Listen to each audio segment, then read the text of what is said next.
مستحيل في ليبيا عندنا فاكهة بالسعر هذا. توا موسم الرامبوتانج هنا في كل مكان تلقاه. تعالوا خلي ناخذه منه نجربوه. شباب يشوف فيا نصور عرفت بالتليفون، قال لي ما فيش داعي تشري، خذ طرفين هذين دير الفيديو متاعك وعدي. اسمها رامبوتانج، تنبت هنا في جنوب شرق اسيا. ريتها من جوا كيفه متاع اللي تبرمها تنحل بروحها.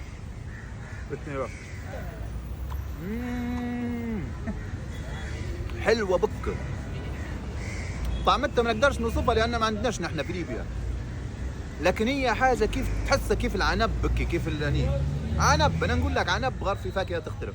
ال 12 طرف يطلع من دينارين ونص.